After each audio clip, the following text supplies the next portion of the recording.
सबसे पहले Rajesh ji, Nuvoco Vistas इसको देखिए, आज 7.25% की मजबूती है इसमें और रिजल्ट्स आए हैं जिसका इंपैक्ट हम देख रहे हैं स्टॉक में पॉजिटिव साइड पर देखने को मिल रहा है। वॉल्यूम राइज बहुत शानदार है। अगर आप 2 हफ्ते के एवरेज के हिसाब से देखें तो 5000% का वॉल्यूम राइज है नुवोको विस्टास में।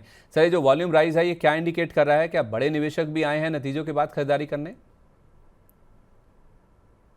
है क्योंकि ऊपर के लेवल पे सस्टेन नहीं हुआ है, तो इस किसी ने वॉल्यूम का फायदा उठा करके ऊपर पोजीशन हल्की की है। जिस तरह का चार्ट सेटअप बन रहा है मुझे नहीं लग रहा, अभी एक बार के लिए अवॉइड करें, थोड़ा ठंडा हो जाने दीजिए। 320 315 उस रेंज में अगर स्टेबल हो जाएगा उसके बाद अगर वॉल्यूम आता है फ्रेश तब बनाएंगे। अदरवाइज अभी किसी के पास है तो एक बार हायर लेवल का अपॉर्चुनिटी है, यूज करें, बाहर निकलें। ठीक है, ओके। इसके साथ साथ ग्रासिम देखिए सर, ग्रासिम ने एक बहुत बड़ा सौदा किया है। चलिए, इस बीच हमारे साथ प्रीतम सरदार जी भी कार्यक्रम में शामिल हो चुके हैं। प्रीतम दा, बहुत स्वागत है आपका, पहली बार आप हमारे साथ जुड़ रहे हैं। पीएचडी कैपिटल का नाम हमारे लिए नया नहीं है, लेकिन आप हमारे साथ पहली बार जुड़े तो आपका विशेष रूप से धन्यवाद जुड़ने के लिए। बहुत स्वागत है आपका मनी 9 पर सर। Very good morning. जी good morning Sandeep ji, and good morning सारे पैनलिस्ट को एंड सारे दर्शकों को। एंड संदीप जी, आपको तो 1 साल से देखते आ रहे हैं प्रदीप जी के साथ शो करते हुए। आज मुझे मौका मिला first time, and thank you for having me on your show. चलिए, प्रदीप जी के साथ हम शो करते थे, अब हमारे साथ पीएचडी कैपिटल से एक और नाम है प्रीतम दा, जो हमारे साथ जुड़ेंगे। तो प्रीतम दा, पहले ग्रासिम पे ही बात कर लेते हैं। ग्रासिम ने एक बड़ा सौदा किया है। शेल की जो स्प्रिंग एनर्जी इंडिया नाम की कंपनी है उसको इन्होंने $1.8 बिलियन में खरीदा है और अपनी सब्सिडरी कंपनी है इनके आदित्य बिरला रिन्यूएबल्स, जिसके जरिए ये 17,200 करोड़ रुपए की एंटरप्राइज वैल्यू ईवी में ये सौदा हुआ है और डील इक्विटी और डेट के मिक्सचर के साथ होगा। तो कुछ इक्विटी इन्फ्यूजन होगा, कुछ कर्ज भी लिया जाएगा। इनके पार्टनर भी हैं इस डील में, आई थिंक ब्लैक रॉक इनके साथ हैं इस डील में। और अगले कुछ वर्षों में आदित्य बिरला रिन्यूएबल्स का 20 गीगावाट तक पहुंचने का लक्ष्य है और इस डील के बाद 9.3 गीगावाट पर ये पहुंचे हैं। और देश की सबसे बड़ी जो रिन्यूएबल एनर्जी कंपनीज हैं उनमें से एक ये आदित्य बिरला रिन्यूएबल पहुंच जाएगी इस डील के बाद। अगर आप देखेंगे, सबसे बड़ी नहीं, सबसे बड़ी कंपनियों में से एक। तो ग्रासिम पर आपका क्या व्यू है इस डील के बाद? जी देखिए, सबसे पहले तो ग्रासिम अभी इस टाइम पे जो डील कर रहा है लगभग 17,200 करोड़ का ये डील, जितना मुझे सुनने को मिला है। लेकिन इसमें जो प्राइमा फेसी जो इम्पैक्ट है वो बैलेंस शीट में तो आने वाला है, क्योंकि इतना कैपेक्स कर रहा है, वो भी आदित्य बिरला रिन्यूएबल, जिन कंपनी के तरफ से ये जो भी डील है ये हो रहा है ब्लैक रॉक के साथ मिलके। तो मार्केट में भी आप देखेंगे, ग्रासिम का आज का चार्ट देखेंगे, मार्केट को भी ये थोड़ा कुछ पसंद नहीं आया, तो आज भी ये नेगेटिव ही चल रहा है और लगभग अभी 39 पॉइंट नीचे ही चल रहा है। चार्ट में वैसे आप देखें तो बहुत दिन से कंसोलिडेट ही कर रहा है और इस कंसोलिडेशन जोन पे अब देखिए, जब तक 3,200 के ऊपर ग्रासिम सस्टेन नहीं करता तब तक यहाँ पे ना बड़ा मोमेंटम मुझे पॉसिबल नहीं लग रहा। ऊपर से आप देखेंगे एफएनओ काउंटर से, और निफ्टी में भी आप अगर देखेंगे तो निफ्टी भी रेंज बाउंड ट्रेड करता हुआ आपको दिखेगा, जो मुझे लग रहा है कि रेंज बाउंड ट्रेड ही करेगा शॉर्ट टर्म में। और उसमें जो भी ग्रासिम है ये भी, क्योंकि फ्यूचर ऑप्शन में ऑलरेडी लिस्टेड है, तो यहाँ पे भी आप देखेंगे कि उस तरीके से शॉर्ट टर्म में आपको कंसोलिडेट ही करता हुआ नजर आएगा। बाकी इस डील से ग्रासिम में इन्वेस्टर्स थोड़ा नाराज है, तो वो दिखता है इसमें सरासर, क्योंकि आज नेगेटिव चल रहा है। तो देखते रहिए इस टाइम पे इस चार्ट में जो पोजीशन बना हुआ है, यहाँ पे पोजीशन बनाने का कोई सलाह नहीं रहेगा। इस डील के चलते ऐसे भी कोई रिएक्शन नहीं आ रहा है, तो वेट कीजिए। अगर यहाँ पे कोई ऐसा मोमेंटम आता है तो बिल्कुल यहाँ पे खरीद एक बार रिव्यू करने के बाद आप खरीद सकते हैं। अभी तो इस टाइम पे कोई ऐसा मौका मुझे दिख नहीं रहा। जी ठीक है, फिलहाल के लिए इस डील के बाद आप इसमें खरीदारी करें, उसके लिए थोड़ा इंतजार कर ले तो आपके लिए ज़्यादा बेटर है। बायोकॉन एक शानदार चल रहा है स्टॉक सर। राजेश सर देखिए, एक बार इसमें ना ब्लॉक डील होनी थी और आज 9.2 करोड़ शेयरों की ब्लॉक डील हुई भी है 400 रुपये के रेट पर। इस ब्लॉक डील के जरिए 5.64% इक्विटी ने हाथ बदले हैं और यूएस की कंपनी है माइलन, जिसकी ओर से कल ऐसी खबरें थी शाम को कि ये अपना पूरा जो एंटायर 5.64% स्टेक है वो बेचना चाहते हैं। हालांकि इसका जो फ्लोर प्राइस था 378.50 था और जो ब्लॉक डील हुई है वो 400 रुपये के रेट पर हुई है। करीब 8% के आसपास का डिस्काउंट था इस फ्लोर प्राइस का, उसके काफ़ी ऊपर, यानी कि जो ब्लॉक डील हुई है वो 400 रुपये के रेट पर हुई। और उसके बाद सर जिस तरह से स्टॉक चला है, 442.90 इसका आज का इंटरडे हाई है, जो कि इसका नया 52 वीक हाई भी है। ऑल टाइम हाई से तो अभी थोड़ा दूर है ये, लेकिन सर एक हैंगओवर ऐसा लग रहा है कि स्टॉक से लिफ्ट हो गया, जिस वजह से देखिए इतना स्मार्ट मूव, इतना स्विफ्ट मूव जो ब्लॉक डील हुई उसके बाद देखने को मिला है। कुछ नए ब्रेकआउट तक के इंडिकेशन है बायोकॉन में? 441 441 के ऊपर इसका ब्रेकआउट का लेवल है। पर आज का जो हाई लगा है 42 रुपये 90 पैसे, ये ना एक्चुअली 90 पैसे का एक भूत होता है बाजार में, ये हर ट्रेडर को परेशान करता है। 90 पैसे हाई लगने के बाद काउंटर वहां से रिवर्स जरूर होता है। तो अब जब तक ये इंट्राडे में 443 क्रॉस नहीं करेगा, फ्रेश मूवमेंट इसमें मूवमेंट तो आएगी नहीं। लेकिन हाँ, अगर 441 के ऊपर क्लोजिंग आ जाती है इसमें, तो ये एक ब्रेकआउट है। और 417 418 किसी भी डिक्लाइन पे अब ये बाय है। चार्ट सेटअप पॉजिटिव है, मोमेंटम और आगे इसमें बढ़ेगा और ट्रेंड रिवर्स भी हो चुका है। तो अब बनाकर होल्ड करके चलिए, वॉल्यूम के साथ है क्योंकि ब्लॉक डील हुई है, वॉल्यूम है, सारे मोमेंटम इंडिकेटर पॉजिटिव साइन दिखा रहे हैं और एमएसीडी का क्रॉसओवर भी है। तो सारे पैरामीटर पे बाय है, किसी भी डिक्लाइन पे बाय, आज का हाई निकलने के बाद तो फ्रेश बाय। ठीक है, किसी भी पैरामीटर पर आप देखें तो अच्छा लग रहा है स्टॉक, तो कोई भी डिक्लाइन मिलता है, नीचे मिलता है, तो आप स्टॉक में ज़रूर खरीदारी करके चल सकते हैं। प्रीतम दा, एक बार कॉनकॉर देखिए, कॉनकॉर के कुछ बिजनेस डिटेल्स इन्होंने आज बताए हैं। 5% स्टॉक ऊपर है और करीब 150% के आसपास का वॉल्यूम राइज है।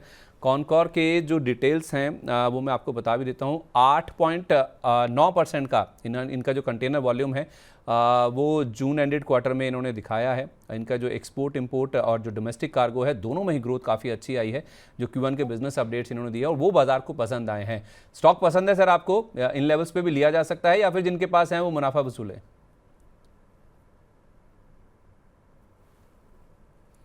आपकी आवाज़ नहीं आ रही है सर। जी सॉरी। एक्चुअली आप देखेंगे कि कंटेनर कॉर्प, और कुछ मैं न्यूज़ भी सुन रहा था कि इंडिया नए से जो कंटेनर शिपिंग कंटेनर है, इसमें इंडिया अब कुछ करने वाला है, करने जा रहा है। तो वैसे में आप देखेंगे तो इंडिया का गवर्नमेंट का भी पुश यहाँ पे हमें नजर आता है। और साथ में कंटेनर कॉर्पोरेशन देखेंगे तो चार्ट में, आप वीकली चार्ट भी देखेंगे तो यहाँ पे एक बॉटम बनता हुआ नजर आ रहा है और चार्ट में भी मुझे बढ़िया लगता है। और धीरे धीरे काउंटर अभी दिखाई दे रहा है कि 20 डे मूविंग एवरेज को भी सस्टेन कर रहा है। अब धीरे धीरे ये 50 डीएमए को टेस्ट कर रहा है। तो ऐसा में काउंटर मुझे बढ़िया लगता है। ये वैल्यू जोन होगा अगर ऐसे गवर्नमेंट का पुश अगर यहाँ पे मिलता है और साथ में बॉटम भी बनाता हुआ दिखाई देता है, तो ये एक वैल्यू जोन पे आप यहाँ पे धीरे धीरे एक्यूमुलेट करके जा सकते हो। चार्ट में अच्छा लग रहा है। एक जो रेजिस्टेंस मुझे अभी दिखाई दे रहा है वो है 530 के लेवल पे। 530 के लेवल पे अगर काउंटर सस्टेन करता है तो ये थोड़ा कंफर्मेशन आपको मिल जाएगा। तो अगर आप एग्रेसिवली यहाँ पे पोजीशन बनाना चाहते हैं तो इस लेवल पे भी आप बना के जा सकते हैं। स्टॉप लॉस आपका थोड़ा छोटा आ जाएगा, जो है लगभग 430 के आसपास। लेकिन अगर कंफर्मेशन चाहिए तो एक बार 530 के ऊपर सस्टेन वीकली लेवल पे अगर सस्टेन करे तो वहां पे लेने पे आपको थोड़ा ज्यादा कंफर्मेशन मिलेगा। और इसके ऊपर सस्टेन करने पे काउंटर आपको 600 तक भी एक मोमेंटम करता हुआ दिखाई देगा। जी, 486 पर प्रीतम दा अगर कोई लेता है तो 430 रुपये का स्टॉप लॉस छोटा कह रहे हैं आप? नहीं, मतलब देखिए यहाँ पे जो आप अगर लेंगे तो ये जो स्टॉप लॉस आ रहा है इस चार्ट के हिसाब से इससे छोटा स्टॉप लॉस और कुछ दिखाई नहीं देता, इससे बड़ा भी स्टॉप लॉस और कोई दिखाई नहीं देता। लेकिन अगर 530 के ऊपर अगर आप लेंगे तो वहां पे आपका स्टॉप लॉस थोड़ा बड़ा हो जाएगा। तो रिलेटिवली देखेंगे तो वहां पे ज्यादा बड़ा आपको स्टॉप लॉस लेना पड़ेगा। वही ठीक है, ओके, परफेक्ट है। आईडीबीआई बैंक देखिए राजेश जी, आज इसमें वॉल्यूम देखेंगे तो करीब, हाँ सर बोलिए प्लीज। एक ट्रेडिंग कॉल है और एक क्वेश्चन है। बोलिए। पहले क्या दूं? पहले ट्रेडिंग कॉल सर। ट्रेडिंग देखिए, सुप्रीम इंडस्ट्री एक बहुत अच्छा रिवर्सल है और डबल बॉटम का ब्रेकआउट काउंटर ने लिया है। 3140 का डबल बॉटम लगा है और 3300 के ऊपर एक ब्रेकआउट इसमें आया है। अभी 3380-85 का भाव चल रहा है। 3380 के ऊपर की क्लोजिंग इसको 20 डे मूविंग एवरेज के ऊपर भी हो जाएगी। तो चार्ट सेटअप पॉजिटिव है, रिवर्सल है। ऊपर में 3600 तक के लेवल देखने को मिल सकते हैं। 3140 के नीचे का क्लोजिंग बेसिस पे स्टॉप लॉस लगाएंगे। किसी भी डिक्लाइन पे 3300 तक के भाव मिलते हैं तो बाय करना है, क्योंकि ब्रेकआउट का रीटेस्ट हो जाता है। ओके, तो आप 3385 पे शुरू कीजिए यहाँ पे खरीदारी और इसको आप करेंगे 3300 तक खरीदिए, डिप्स तक कोई मिलता है तो। और स्टॉप लॉस आपका 3140 और 3600 के टारगेट हैं। कितना ड्यूरेशन लेके चलें इसमें? तो जिस हिसाब से अभी मोमेंटम आया है, मुझे लग रहा है कि शायद एक हफ्ते 10 दिन में ये टारगेट आ जाने चाहिए। 7 से 10 दिन के लिए। कोई और भी कॉल है सर आपके पास या फिर एक ही है? अब एक क्वेश्चन है आपसे मेरे से? हाँ जी। थोड़ा स्किप कर लें, डर लग रहा है सर। नहीं, अरे बहुत आसान है आपके लिए तो। ऐसा बाएं हाथ से चुटकियों का खेल है। अच्छा, तो पूछिए फिर। भाई जी, ये पूछ रहा हूँ कि निफ्टी 100 पॉइंट रिकवर क्यों हो गया? उससे पहले मैं आपसे एक सवाल पूछूं? जी बिल्कुल। आपके लिए भी शायद चुटकियों का ही। कल बाजार क्यों रिकवर हुआ था? जी, क्योंकि कल मैंने बाय कॉल दिया था 2400 का। नहीं, एक्चुअली देखा जाए ना राजेश जी, कल भी मुझे समझ नहीं आया था कि मार्केट रिकवर क्यों हुआ था, और आज भी इस रिकवरी के पीछे अगर कोई मुझे फंडामेंटली कोई कारण समझ आता है ना, एक या दो कारण जो बड़े हैं जैसे आप पूछ रहे हैं, तो एक तो रिजल्ट्स, जैसे हम अभी बात भी कर रहे थे, अरुण जी भी हमें बता रहे थे कि रिजल्ट्स जो अभी तक आए हैं वो अच्छे आए हैं। रिजल्ट्स में किसी भी तरह की कोई ऐसी नेगेटिविटी नहीं देखी है, बावजूद इसके कि जो पहली तिमाही के नतीजे आ रहे हैं उसमें 2 महीने ऐसे हैं जिसमें हमने जंग का पूरा इंपैक्ट देखा है। मार्च फरवरी के एंड में, और मार्च अप्रैल पूरा जो महीना था, मई का महीना भी हमने ऑलमोस्ट देख लिया। जून से स्थिति सुधरना शुरू हुई थी जब कच्चे तेल के दाम नीचे आए थे, तो उस हिसाब से देखा जाए तब भी हमारे जो अभी तक के जो नंबर्स आए हैं वो इतने नेगेटिव नहीं थे। और जो दूसरा पॉजिटिव मुझे दिख रहा है सर, जो मैं अभी शो की शुरुआत में बात कर रहा था, जो बायलैटरल ट्रेड एग्रीमेंट की बात हुई है, हमारे जो कॉमर्स सेक्रेटरी की ओर से बयान आया ना सर, 15 तारीख को हमारा यूके वाला एफटीए लागू हो जाएगा, और अब ये यूएस के साथ जो बायलैटरल ट्रेड एग्रीमेंट की बातचीत है, ये हमारे लिए बहुत इंपॉर्टेंट है सर। ये हमारे लिए एक विजन, एक जो हमारे लिए हमारी कंपनियां जो एक काफ़ी ज़्यादा डिलेमा में चल रही हैं, जो काफ़ी ज़्यादा एम्बिग्यूटी थी, या कहते हैं ना कि एक हैंगओवर था, वो हैंगओवर खत्म हो रहा है, वो क्लैरिटी आ रही है मेरे हिसाब से सर। ये जो कुछ चीज़ें हैं जो कि बाजार को ज़्यादा पॉजिटिविटी दे रहे हैं। और संदीप जी, एक चीज और है, जिस तरह से बाजार, क्योंकि देखो रिएक्शन पे गिर रहा है, ट्रम्प ने कुछ कह दिया या वॉर हो गई, लेकिन बाजार अब अपना इतना मैच्योर हो चुका है, वो इन सब चीजों को डाइजेस्ट कर चुका है। अब इस तरह की चीजें आती है ना, वो बिल्कुल शॉर्ट टर्म के लिए पैनिक रिएक्शन होता है, अदरवाइज मार्केट को समझ आता है कि हमें ऊपर जाना है। मार्केट का जो टेक्सचर है वो स्ट्रांग है, स्ट्रांग हाथों में मैं कह सकता हूँ। एवरी डिक्लाइन में बाजार में बाइंग आ रही है, वो ये सिग्नल दिखा रहा है कि बाजार अब एक जर्नी के लिए, ऊपर की जर्नी के लिए तैयार हो रहा है। आप देख सकते हैं बाजार नीचे खुलता है पर क्लोजिंग वहां नहीं आती, क्लोजिंग ऊपर आती है। तो ये कहना कि सिम्टम है बाजार के कि बाजार में बहुत अच्छी एक स्ट्रेंथ है और लोअर लेवल से बाइंग आएगी और ये रैली कंटिन्यू करेगी। बाजार वैसे भी देखा जाए ना सर, तो एक्स ट्रम्प ट्रेड करने की कोशिश कर रहे हैं, यानी कि ट्रम्प साहब को नजरअंदाज करने की कोशिश कर रहा है। केवल दिक्कत की बात यह है कि वो जो रास्ता है ना स्ट्रेट ऑफ हॉर्मुज वाला, वहां से पूरे दुनिया में अगर देखा जाए जो कच्चे तेल की सप्लाई है उसका 20% के आसपास उसी रास्ते से निकलता है। तो केवल क्रूड की जो सप्लाई है वो हमारे लिए दिक्कत की बात है।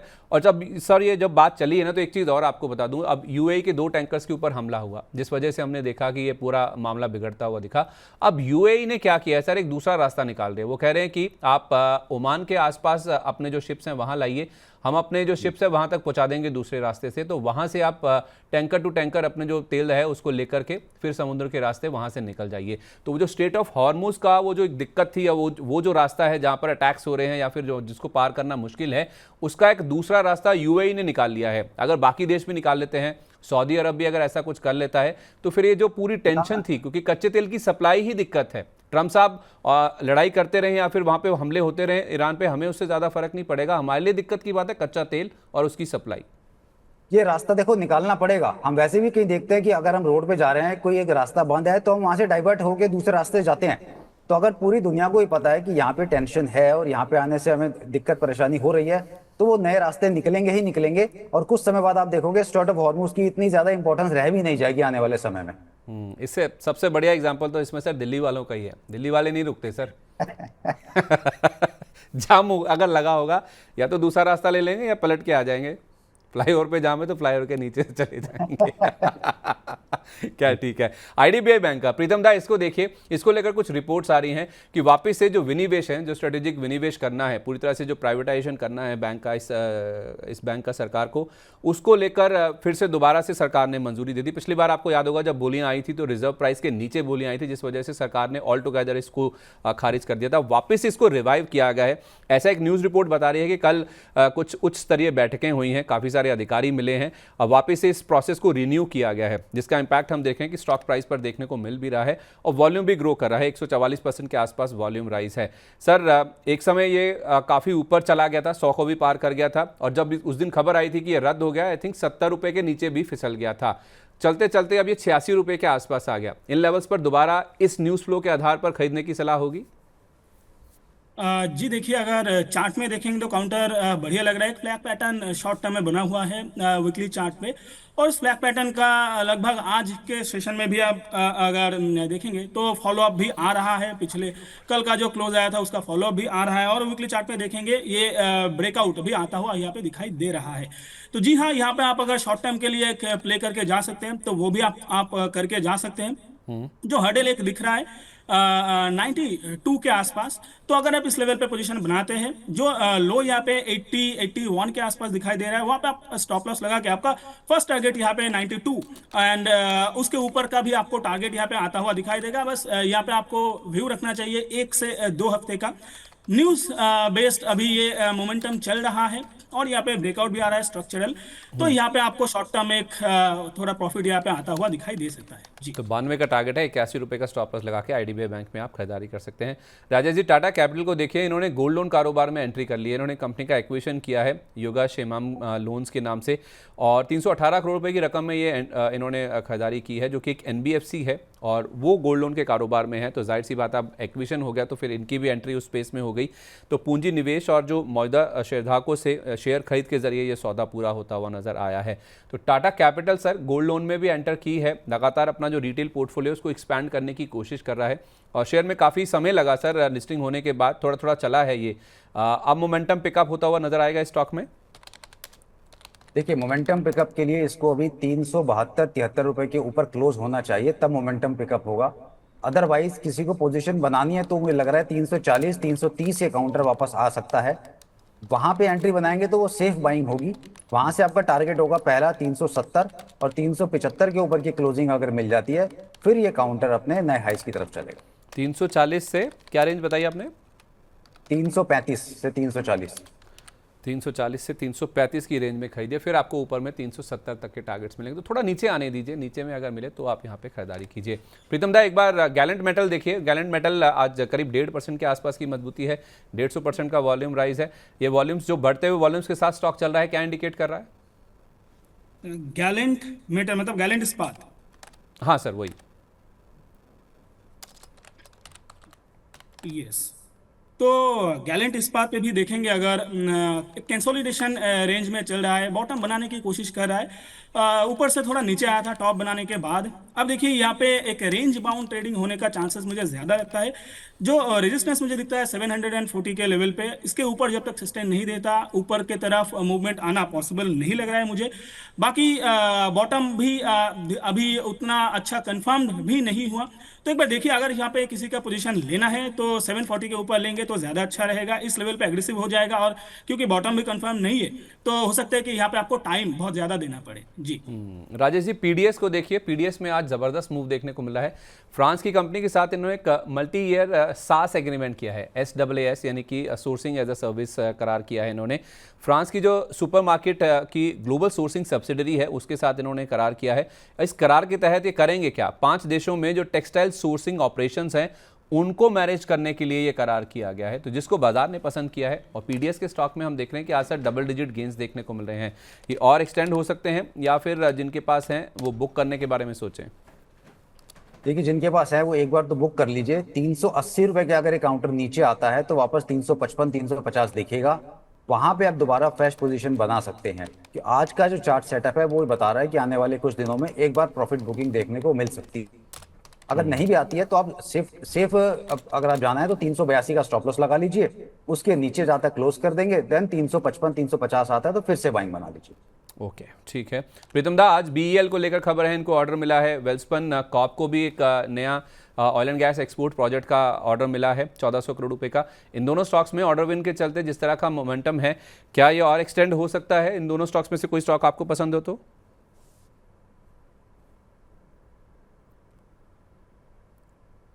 यस, बीईएल देखेंगे तो फंडामेंटली काउंटर मुझे बहुत ही पसंद है, क्योंकि बहुत ही डाइवर्सिफाइड बिजनेस है। ईएमएस मतलब चिप मैन्युफैक्चरिंग में भी इनका, इलेक्ट्रॉनिक मैन्युफैक्चरिंग में भी इनका बिजनेस है, और साथ में डिफेंस को सर्विस तो ये देता ही है।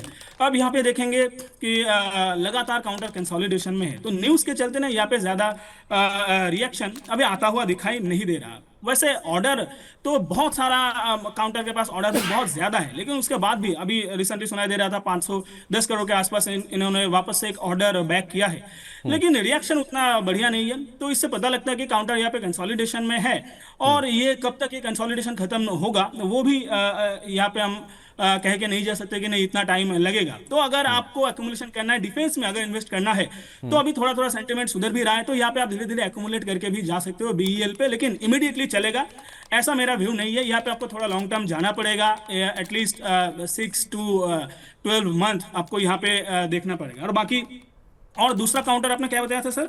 वेल्सपन कॉप पूछा था, जिसको 1400 करोड़ रुपए का ऑर्डर मिला एक। यस, वेल्सपन कॉप तो बहुत अच्छा चला हुआ है और अभी एक ऐसी जगह पे है, यहाँ पे एक फ्रेश पोजीशन बनाना थोड़ा मुश्किल हो सकता है। वैसे आप अगर यहाँ पे पोजीशन बनाना चाहते हो, शॉर्ट टर्म के लिए आप एक बना के जा सकते हैं, जो आपको बेसिकली मोमेंटम चेस करना होगा, लेकिन रिस्क यहाँ पे अभी भी बना हुआ है।